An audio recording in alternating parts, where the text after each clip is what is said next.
It is now 1 o'clock. We're going to go ahead and get started. Well, first things first, I want to give a big thanks to the folks over at Doghouse IT for sponsoring this live training. I've had a chance to meet up and chat with some people from over there, and they're a super knowledgeable team. They're extremely easy to work with, super easy to talk to. Now let me tell you a little bit about what they do. Doghouse IT provides an absolutely top-notch service when it comes to managed IT solutions. Basically, if you run any kind of business that relies on computers, which pretty much includes any business nowadays, you need to give these guys a call. And that's because, unlike more common IT crews, Doghouse IT does everything from frequent on-site checkups to ensure your systems never go down. They'll even do, they have a quick and simple support ticket submission system.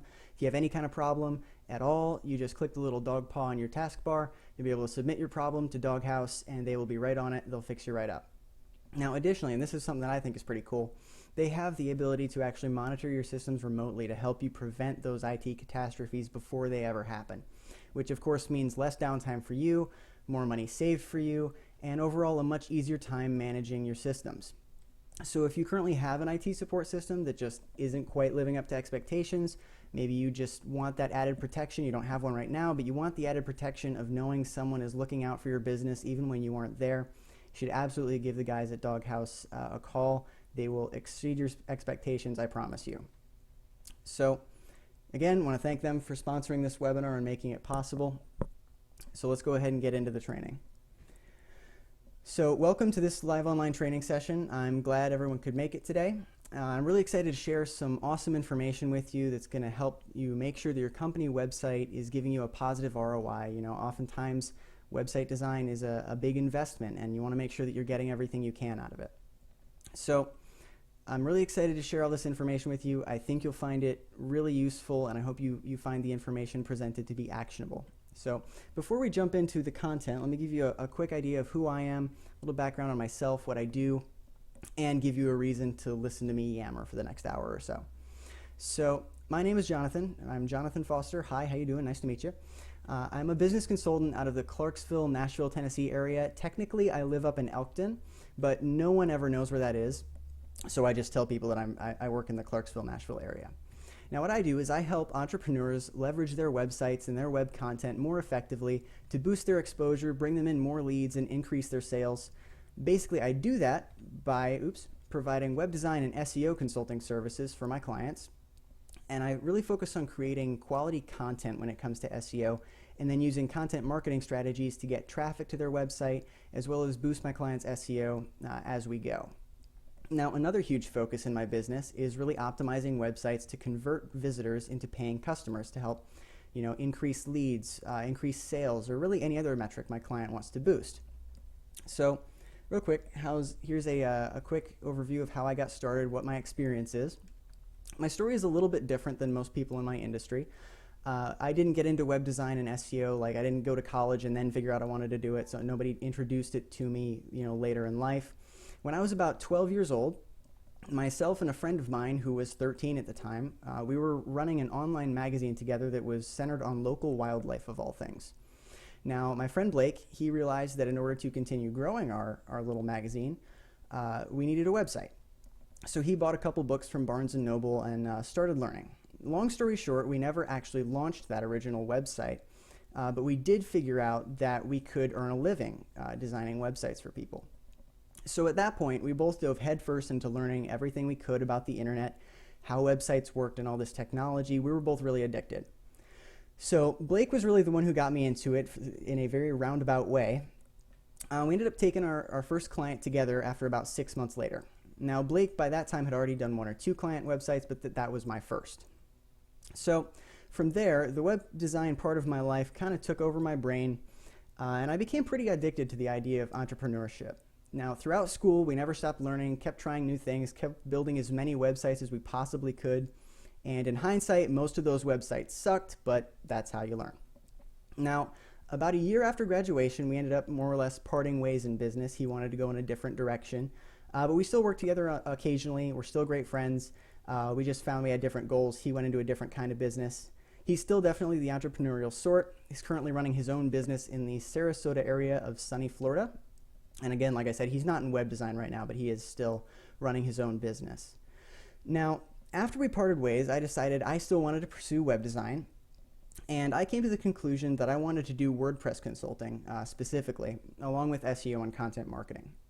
So if you fast forward about a year after that, I've moved out, I'm running my own business, supporting myself on that income. Now by that time, I realized I didn't just want to be a lone consultant, because that gets kind of boring.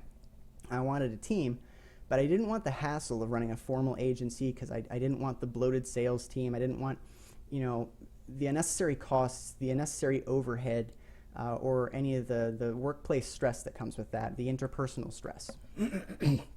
None of that comes with that sort of thing.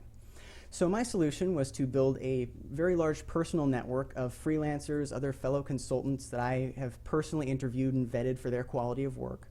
And that gives me a really lean, scalable team of people that I can bring into projects whenever necessary. This business model has served me really well since then, and it allows me to give my clients the convenience and personal attention of an individual consultant with the raw horsepower and expertise you'd find in an agency. This setup also prepared me for my next big project. And at that point, enter Mr. Chris Harrell. Chris is a millionaire real estate investor who at the time was getting ready to launch a real estate startup called Zinxy. Now Zinxy was a huge challenge for me, since it was the most complicated platform I had ever built by far. But it really taught me a lot about making a website more usable, optimizing it for conversions, and really giving website visitors the best experience possible.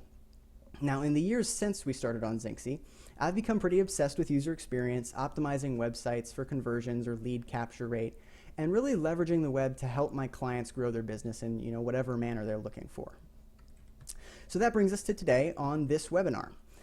Here I'll be sharing with you some of the key elements of building an effective website for your business. So in this training, you'll get all the benefit of that knowledge that I've picked up along the way without having to spend the years in frustration acquiring it like I did. Now, quick disclaimer, some of the information here may sound a little odd, may rub some people the wrong way, and I realize that. But what most people assume contributes to a great web presence often actually distracts from it. And it really pushes users away and can really reduce your conversion rate and the amount of sales you get from your website. So for that reason, I will be very direct in what those blunders are. But I'll also explain the reasons behind why they detract from your website, and I'll always provide a better solution. So with that, let's dive in. Let me get some water real quick. Okay. So, rule number 1, KISS, keep it stupid simple. Now, I see websites all the time that just have way too much junk on them. Now, when people hit your website, they want a fast answer. They don't want to search through 10 paragraphs of a company mission statement to figure out whether or not they want to do business with you. Now, numerous studies have shown that when people land on your web page, they will almost never actually read it in order or in its entirety. Rather, they will skim read the page. They'll typically glance first at the top left, second at the top right, and third in the horizontal and vertical center of the page. So if you want to illustrate this a little further, think about how you glance around when you go to Facebook. There's a reason that their logo is in the top left, your notifications are in the top right, and your news feed is in the front and center. Now, once they reach the middle of your page, they're immediately going to be looking for the main points of the page and something really relevant to their situation. That means that if there is too much clutter, they won't see something relevant to their needs, and they will leave your site, thereby making you lose a potential sale or a potential lead. Now, since we know that users are going to be skipping around on your page and they're going to skim read it, that means we want to create websites that specifically cater to skim readers. We can do this by creating a page that clearly identifies the key pieces of information or calls to action. That way the user feels more comfortable staying on the page because they can skim read it and quickly discern whether or not your website interests them. So I want you to go ahead and let's try something real quick. I want you to go ahead and open up your current company website in a new tab in your browser, and I will wait. I want to show you something, so I'll give you just a minute to do that.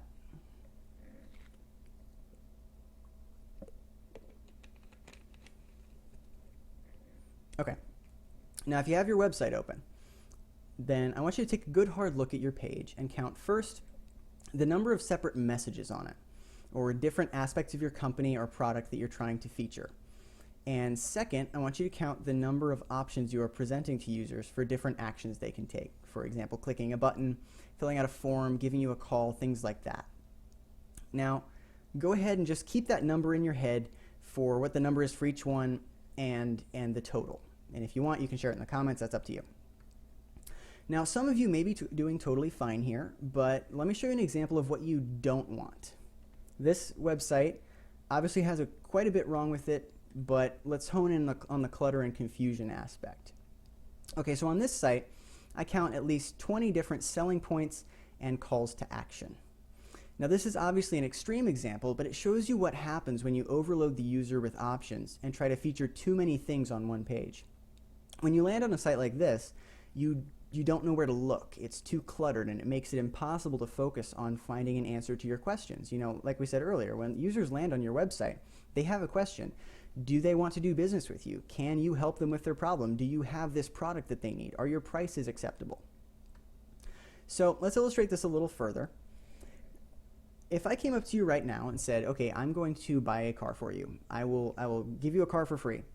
But you have to choose within 0 to 8 seconds whether you want a green car, a red car, a blue car, a pink car, a fuchsia car, a brown car, a yellow car, an orange car, a gray car, a white car, an off-white car, or a black car. What happens?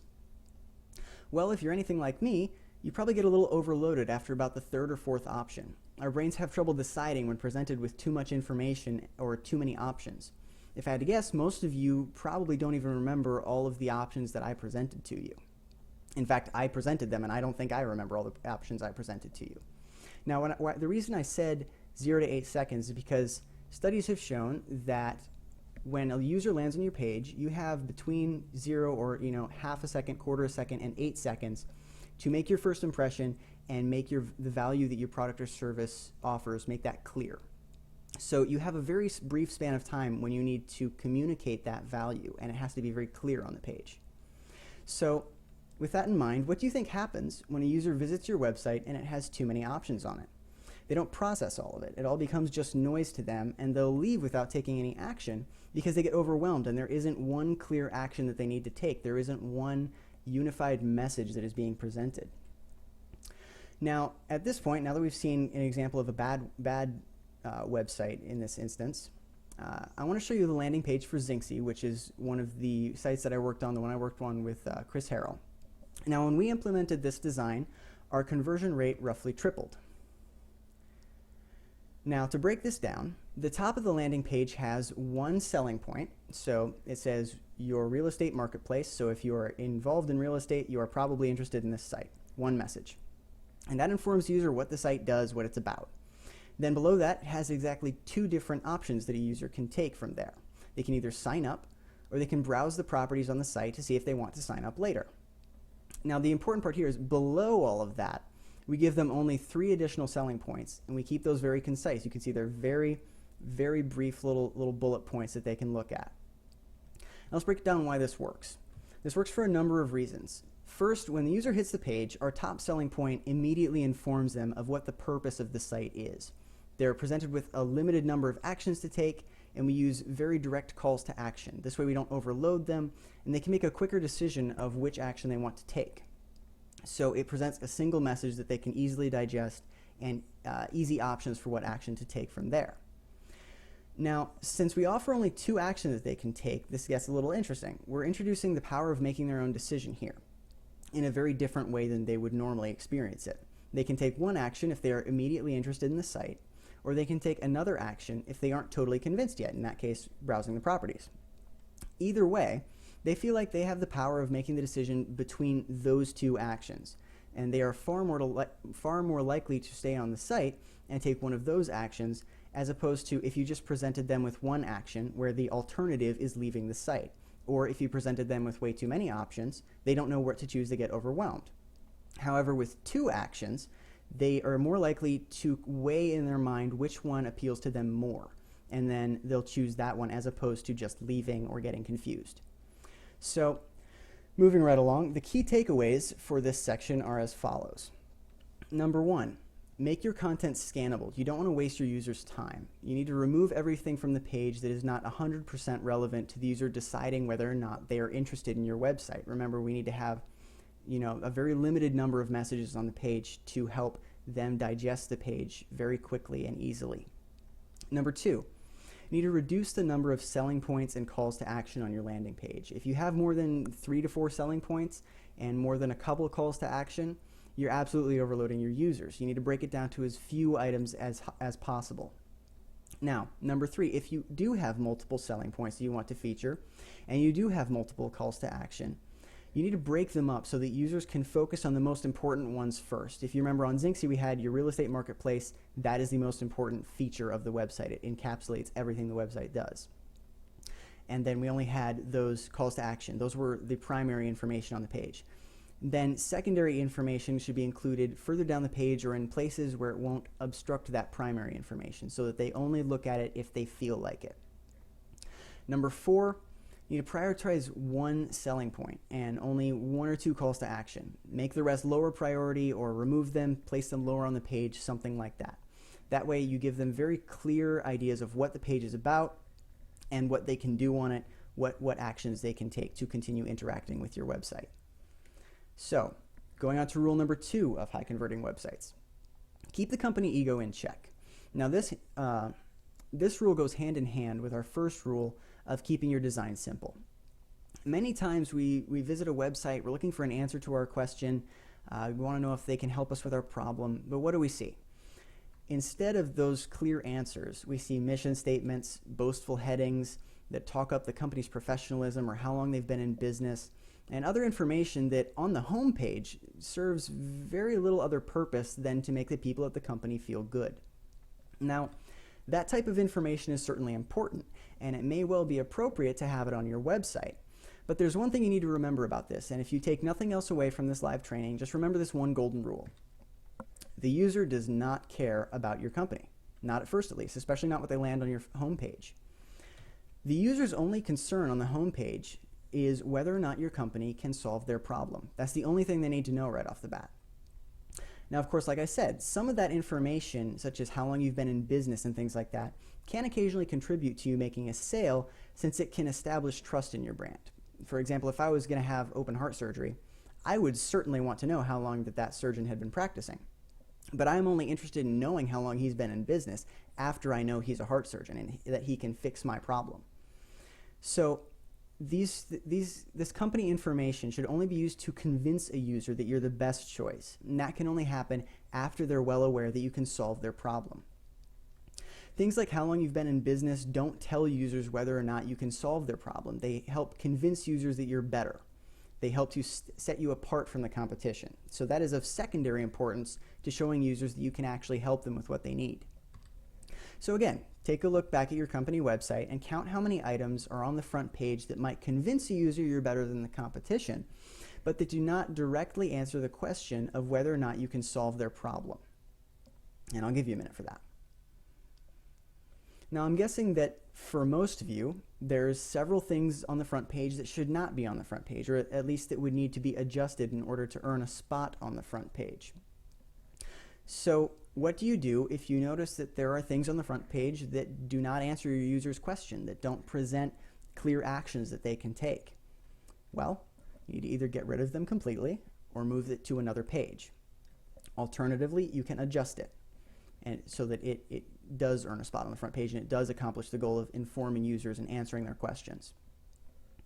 Information for like a company bio, it works really well on separate pages, like on a dedicated bio or about page, mission statement pages, or even blog posts. But all of those pages and posts have a very different focus from your front page. Those pages, their purpose is to provide a cohesive image of your company and let users know you a bit, get to know the personality of your brand. On those pages, your company mission statement and how long you've been in business fits perfectly. However, on the home page, you want to be concise and tell users in a very clear way whether or not you can solve their problem. Now, there is one exception to this rule, and that is testimonials.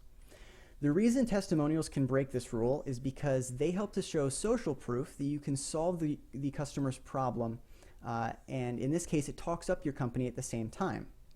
But while it's talking up your company, it shows concrete proof that you have solved this type of problem before, and that the website user can trust you, that you will solve their problem in a way that they'll that will make them happy, they'll approve of. Otherwise, if it's not a testimonial, it doesn't answer those questions and show the real benefit of your services, try to remove or rework things on your homepage that don't accomplish those goals. So, rule number 3 of a high converting website: don't just make your website mobile friendly, you need to make it mobile optimized. Now, this point has been made in a lot of other places, so we'll just touch on this briefly. With the abundance of mobile devices, tablets, phones today, even watches now, it's really, really important that your website is mobile responsive. Now, mobile responsive is one thing. You also need to make sure that it looks good on a mobile device.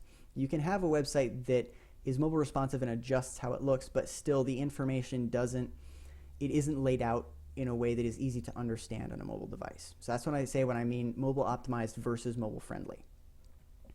Now, if you're not sure if your website is mobile friendly or not, you can test this by either resizing your browser window to be smaller, about the size of a phone, or of course you can just look it up on your phone and see if the appearance of the site changes to make it easier to view in a smaller window. Now, if your website is not mobile optimized, you are absolutely missing out on both traffic and sales, and we'll cover each of those separately. First, we'll cover sales.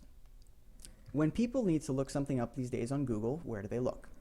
They aren't going to look at the local paper. They're not going to look in the phone book unless they're old school like that. For the most part, they're going to look at Google. And what do people always have with them that can access Google? Of course, that's their phone. I have one in my pocket all the time. Mine's on the desk right now, but that's beside the point. 90% of the time, it's in your pocket. It's right there within arm's reach.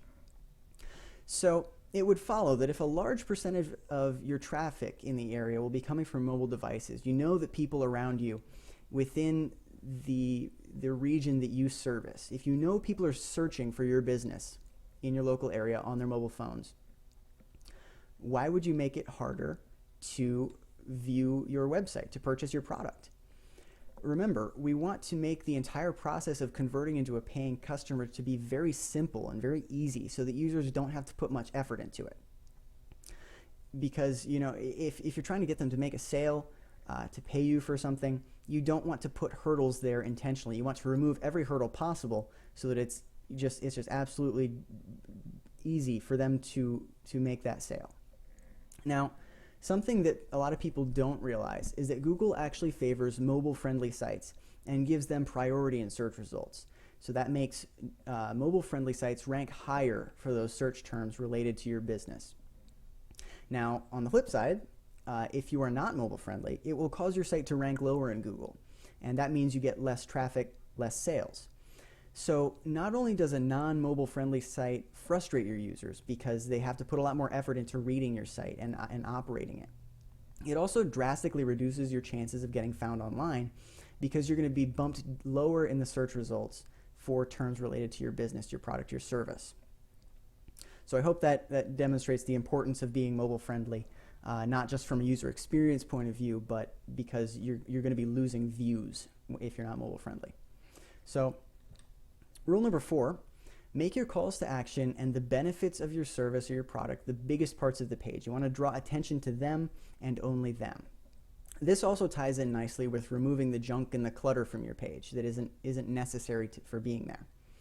Once you've tidied up your page a little bit and you've removed or shuffled the content that isn't directly related to answering those questions, you'll probably be left with some really nice open space.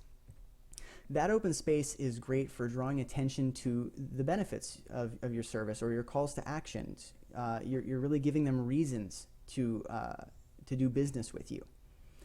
So first, we covered first eliminating all the clutter because we realize people are going to skim read your page and they want a very clear, concise answer to their questions very quickly.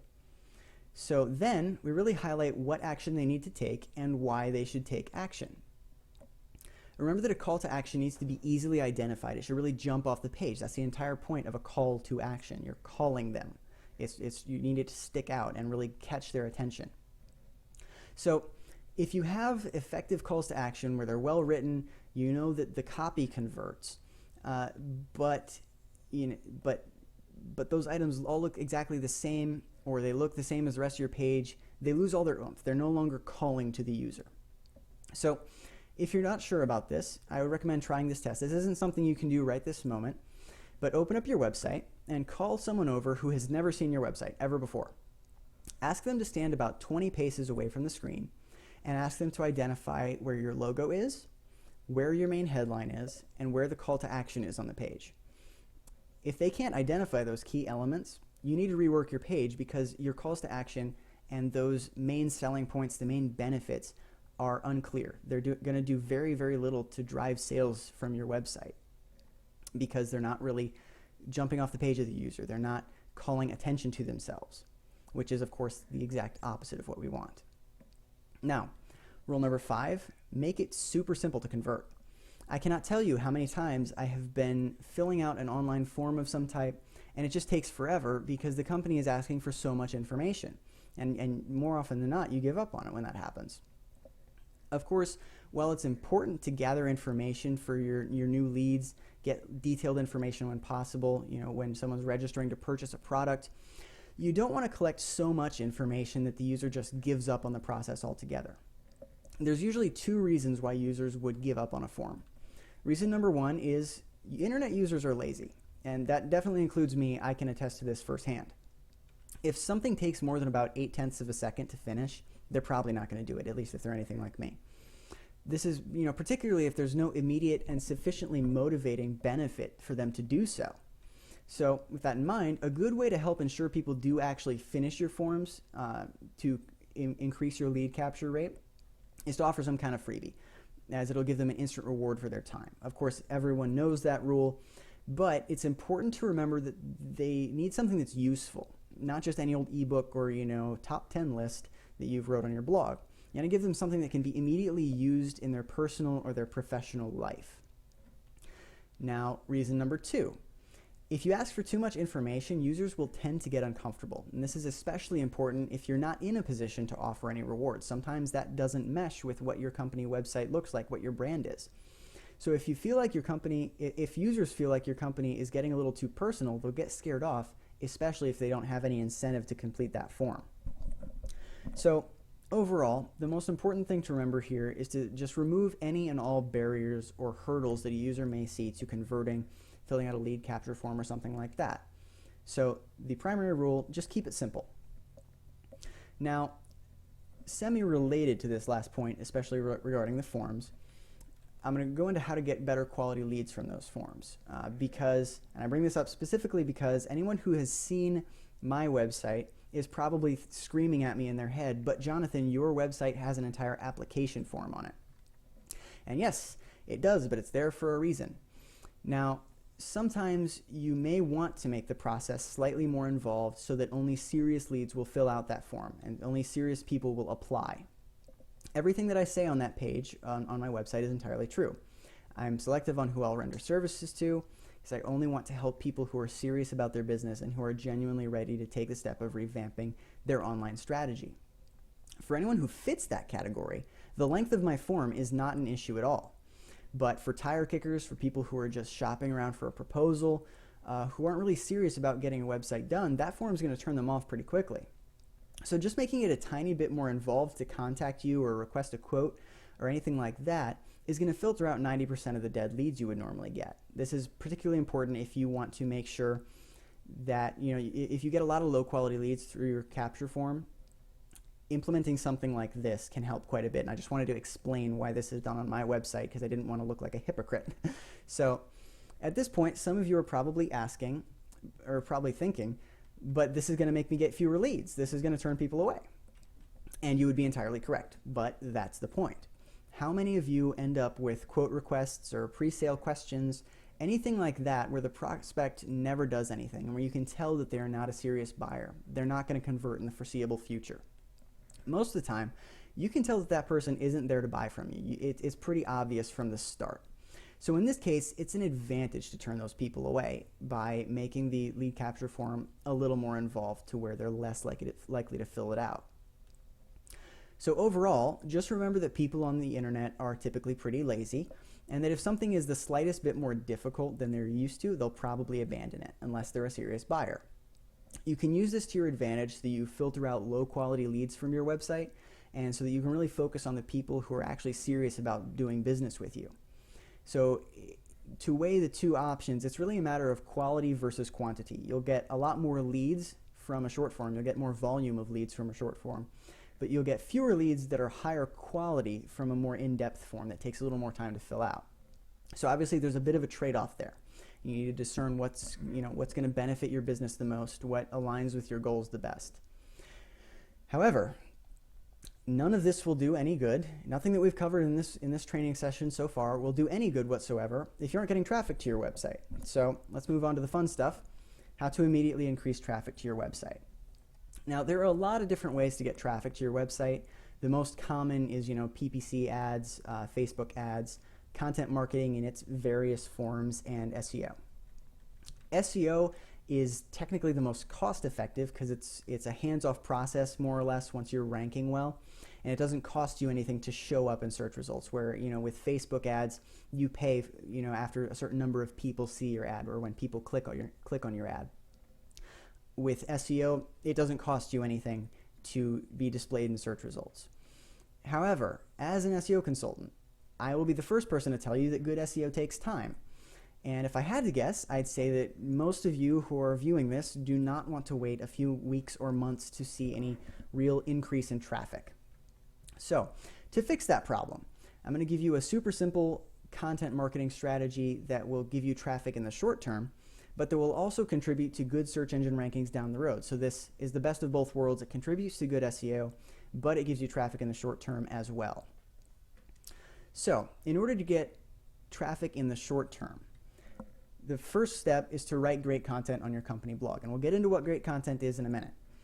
Blogging is hands down the best way to improve your SEO and to get traffic and to show expertise in your industry. Remember, people love free stuff, and free information like a blog post will attract people to your site and really helps them get familiar with your brand. They start to understand your personality a little bit. Now, as people read your blog posts, they begin to view you as an authority in your industry. They start to understand, hey, this guy or this gal knows what they're talking about. So they begin to trust you, and they're more likely to buy from you as time goes on like that.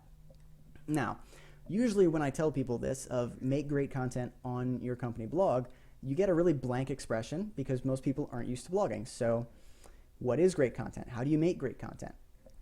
The first step in creating great content is to not talk about your company and instead talking about solving the user's problems. Again, this goes back to the same thing with your homepage. You don't want to talk yourself up. You don't want to just talk about your own accomplishments, your own achievements, what's happening in your business.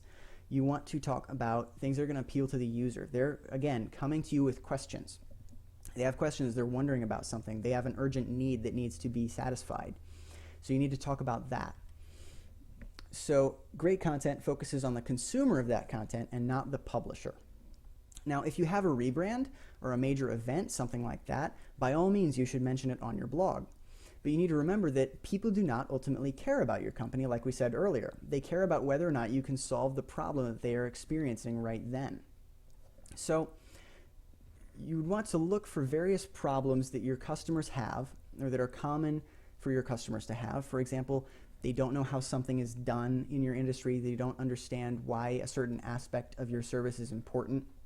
They don't understand what certain terms mean in your industry or even how to go about learning about those terms or your product or service. All of those things can form the basis of really great blog topics that help to inform the user and show how you solve their problem.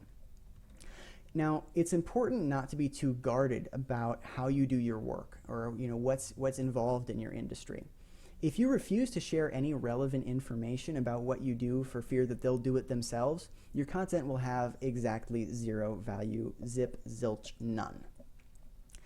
Instead, you should tell people precisely how your product or service works. Don't share company secrets necessarily, but don't be too guarded with your information. If they go and do it themselves, they probably weren't going to buy from you anyway. On the other hand, they may gain a real appreciation for the complexity and skill required for what you do, and that tends to motivate them to hire you or to purchase your product. Now, additionally, showing how you do your job, again, demonstrates your expertise in the field and helps to build more trust in your brand. So, in recap, don't just talk about how great your company is in your blog, talk about a problem and how it's solved. And then you want to give them valuable, relevant information regarding the solution to that problem. And that's it. That's it. You're done. Two-step process. Find a problem, solve it. That's it. That's all there is to good content. Get some water real quick. Okay. Now, step 2 to getting content or traffic to your website in the short term. After you publish those blog posts, you want to syndicate your content to blogging sites. Depending on your preference, you can post to sites like Tumblr, Medium, LinkedIn, or even Quora blogs. I tend to just essentially copy and paste the entire post and put it on those blogs. You want to make sure you're using an official account though. Now, you're going to want to make sure you add a line to the top that says this post was originally published here, and then a link back to the original post. So you're syndicating it, you're saying, okay, here's the content, here's all the content, but if you want to check out the original, go over here. And you don't want to overdo this, but syndicating your content to official company blog profiles will not cause any issues with duplicate content or anything like that. That only becomes an issue if you're absolutely spamming this method. However, the benefit of this is that it displays your content in full to a very large audience, a very broad audience that you can still target, but it's still available to a lot of people at once. And then it also has a link back to your website if those people are curious. So if they enjoyed your blog post, they're curious about what you do, your expertise, they can very quickly and easily go back to your original website. And that brings people in who you already know are interested in what you're talking about. Now, if you are worried about duplicate content and you want to be absolutely sure, go ahead and just syndicate the content the day after, a couple days after you post the original article so that Google knows which one is the original. And typically, like I said, this isn't a problem because if you only do it for a few accounts, but particularly because you're linking back to the original in that post. That's the important part. Excuse me. Now, step 3 to getting traffic is, of course, a no-brainer. Share your content on all your social media profiles that are official for your company. Now, again, you don't want to spam the profiles, but throw the content up with a brief summary of what you covered and in the article why it's cool, how it helps them, how it answers those questions. You want to make it simple. Try to post at times when you know that the most people will be looking at your profiles. So if you can access, Twitter or Facebook Insights, Twitter Analytics, things like that, you can try to determine what times are the best for posting. I typically recommend sharing each blog post at least about 3 times, but no more than 5. Otherwise, people get very tired of seeing that. So that's just kind of, like I said, a no-brainer, but some people miss it. I think the important part there is the repetition of sharing it 2 or 3 times with other stuff in between. That way people don't get tired of it, but you make sure that everyone who follows you and everyone who comes across your account is going to have the opportunity to check out your content. Now, step 4. Set up an account on viralcontentbuzz.com and create a new project every time you post an article. Now, disclaimer, I am not affiliated with Viral Content Buzz. I am not paid to say that. I just use them. Now, Viral Content Buzz is a content sharing community where you can either purchase credits or earn credits by sharing other people's articles, other people's content. Now, the credits you earn or that you purchase, you can then invest in each new project. In this case, each time you're sharing content, you invest a certain number of credits in that project.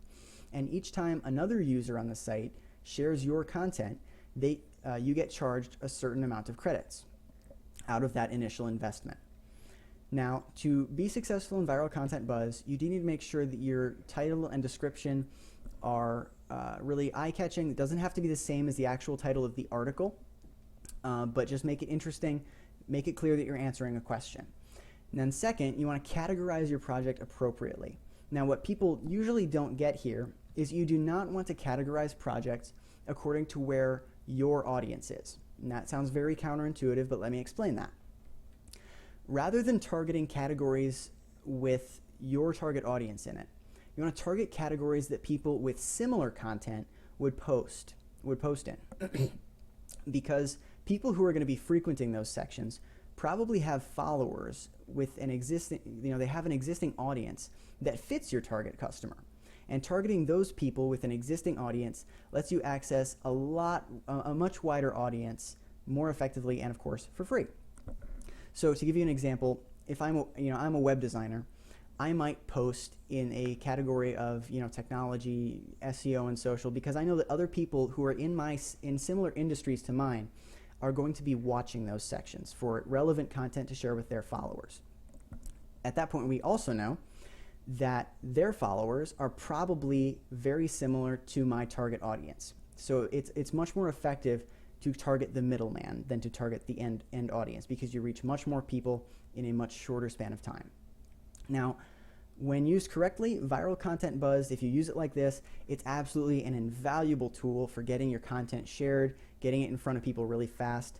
Especially, they have a functionality to like and share on StumbleUpon, and that is absolutely amazing. I have had multiple posts go completely viral on StumbleUpon, completely thanks to viral content buzz. So that's a tool that a lot of people are not familiar with, but it is something that I personally use every day in my business. Now, step 5 to getting traffic in the short term. You want to submit your content to very targeted social media groups. When you're sharing your content on social media, your official accounts, that's great, but it's obviously a pretty limited reach to whoever has already liked your page or whoever might maybe stumble across it. That's a very limited reach of people that's going to see that. Instead, try to find social media groups and communities that you can share your content with, where you know that the members would be interested in your topics. Now, to give you some examples, sites like Reddit will most likely have entire sections of the site dedicated to your industry or dedicated to products similar to yours, or interests that you know that your audience has. For example, like I said, Reddit has subreddits, Google Plus has their communities, Facebook has groups, which are great too, LinkedIn also has groups, and of course there's many others. Now, the advantage here is that you're reaching a very targeted group of people who have an interest in what you're talking about, because they've joined that group that is dedicated to that topic.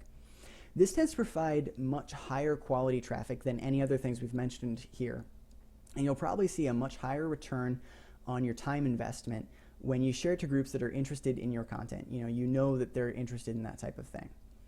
Of course, you always want to avoid simply spamming a group, and you want to ensure that your posts are really bringing value to that community. It's something that people want to read that, again, is solving their problems and answering their questions. A good practice may be to message the moderators of a group first, or the group owners, and ensure that sharing your content is okay in that community. Make sure that your first couple posts, run them by them, and just make sure that it's something they think the community would be interested in reading. And usually they're very good about just telling you up front, no, we don't allow that, or they'll give you the go-ahead. But by and large, that won't be a problem so long as you engage with the community and don't just promote your posts. I often, when I'm joining a new community to promote content, I'll spend a couple days in the community just commenting on other people's posts, starting conversations, asking questions, answering questions. And that really shows that you're not just there to hawk your stuff.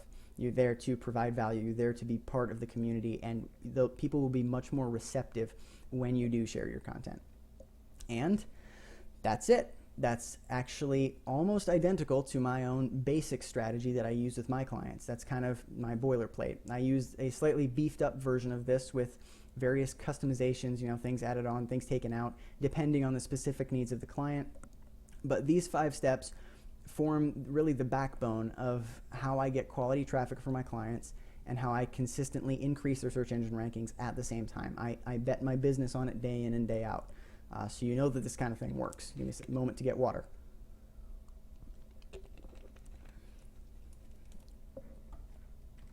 And now, that's all I got for you today.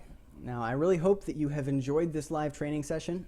I certainly hope that you have found the information that is presented here to be valuable, something that is really actionable for your own situation. If you have found this live training useful, I hope you'll join us for the next webinar, which will be next month. It'll be covering the topic of local search engine optimization and how you can make Google work for your business to bring in traffic, bring in leads and sales like clockwork, how you can rank higher in search engines to get more traffic. That training session will be airing Wednesday, April 27th at 1 p.m. Central Time. Also, if you came in a little late to this webinar, you're kind of missed part of it and you want to make sure that you get the rest of it, there will be a replay posted of this. I will be sending out a link to the replay to everyone who registered, or you can go to tv.jfosterwebdesign.com and just go to the post for this webinar. I believe the slug is company-website-webinar.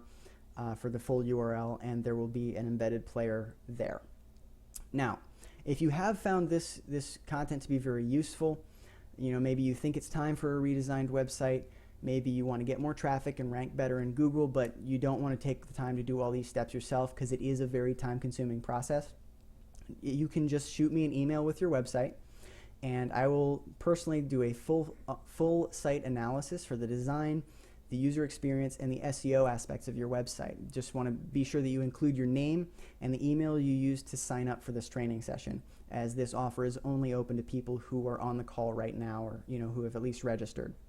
Normally, I would charge roughly $500 for this kind of analysis, but because you have given me your time this afternoon, I will be providing it free of charge if you just shoot me an email requesting that analysis. Now, to be clear, a lot of people wonder, am I just going to am I going to try and pitch you a redesign for absolutely no reason?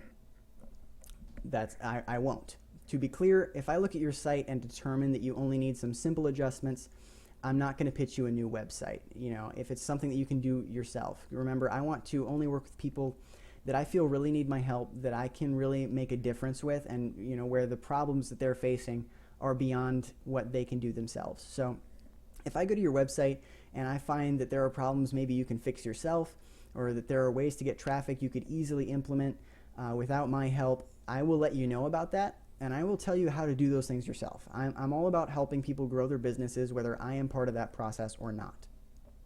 As I mentioned before, I am very selective when it comes to taking on projects, because I really want to create a long-term relationship where I know that myself and my team can really make a difference in your business, and we can continue working together to help you achieve your goals.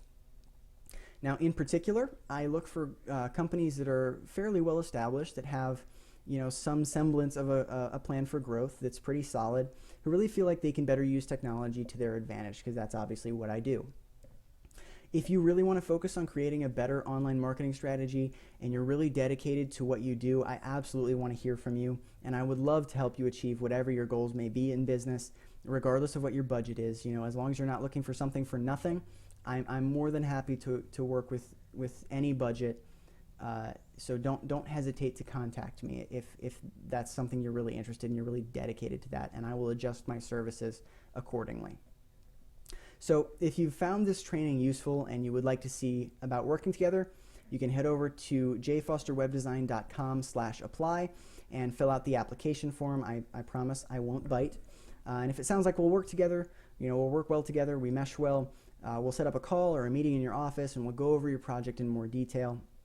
If not, if it doesn't sound like a project that we're not going to mesh well, then I'm still more than happy to give you a few ideas, some pointers that you can use in your marketing and on your website.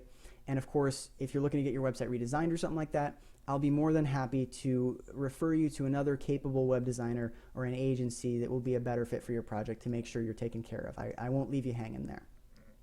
Now remember, if you just mention you were on this webinar and you list the email that you used to sign up, I will do the entire site analysis for free, and we'll give you those ideas and strategies, no strings attached. And I would normally charge about $500 for that type of thing. But if you mention that you were on the webinar with either your name, the email you used to sign up, I'll do that completely free.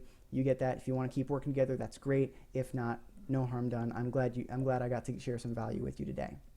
Now, unfortunately, we don't have time today for a Q&A session or anything like that. But if you have any questions, or if you'd like some advice on implementing the steps outlined here, you have questions about the content, you didn't understand that, or understand something in the webinar, feel free to just shoot me an email at jonathan@jfosterwebdesign.com, and I will personally reply to you as soon as I possibly can, usually within about 24 to 48 hours. Again, I want to thank Doghouse IT for sponsoring this training session.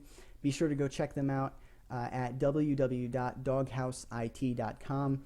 You can give them a call, email them, get in touch with them. You'll love them, I promise. They provide an awesome service, and they're a great team. So thank you again for taking the time out of your busy schedule to attend this training session. I hope you'll join us for the next one on April 27th, where we'll be covering local search, local SEO, and getting traffic from Google. I hope to see you all there.